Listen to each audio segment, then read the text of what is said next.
صحرائے تھر یا تھر ڈیزرٹ، جسے صحرائے چولستان، روہی ریگستان یا دا گریٹ انڈین ڈیزرٹ بھی کہا جاتا ہے، جو برصغیر پاک و ہند کے شمال مغربی حصے میں ایک بنجر علاقہ ہے جس نے ہندوستان اور پاکستان کے 2 لاکھ مربع کلومیٹر رقبے کو کور کیا ہوا ہے۔ یہ دنیا کا 9واں بڑا گرم سب ٹراپیکل صحرا ہے، جس میں تقریباً 30,000 مربع کلومیٹر پاکستان میں اور باقی تقریباً 1,70,000 مربع کلومیٹر بھارت میں ہے۔ یہ دنیا کا 18واں سب سے بڑا صحرا ہے۔ 85% تھر ڈیزرٹ کا انڈیا میں ہے اور باقی 15% پاکستان میں۔ انڈیا کے ٹوٹل جیوگرافیکل ایریا کا 4.56% تھر ڈیزرٹ ہے، جس میں 60% سے زیادہ حصہ بھارتی ریاست راجستھان میں ہے اور باقی گجرات، پنجاب، ہریانہ تک پھیلا ہوا ہے۔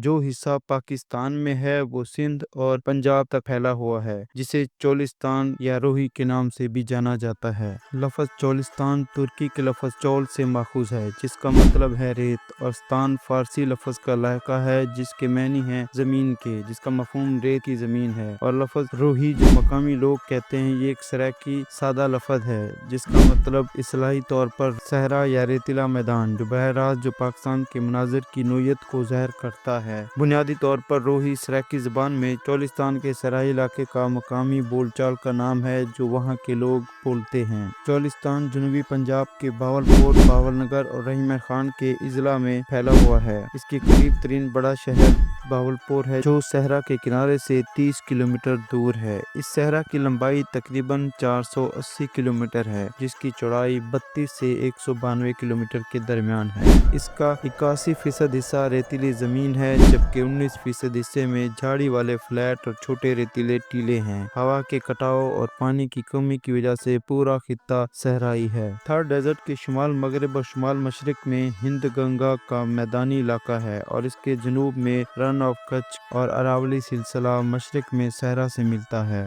تھر ڈیزرٹ کے شمال مغرب اور شمال مشرق میں انڈو گینگیٹک پلین اور اس کے ساؤتھ میں رن آف کچھ اور اراولی رینج اس کے ایسٹ میں واقع ہے۔ اب آپ سوچ رہے ہوں گے یہ انڈو گینگیٹک پلین کیا ہے؟ انڈو گینگیٹک پلین نارتھن پلین یا نارتھ انڈین ریور پلین، جسے سان اردو یا ہندی میں دریائی میدان بھی کہا جاتا ہے، یہ ایک زرخیز میدان ہے جس کا رقبہ 7 لاکھ مربع کلومیٹر ہے۔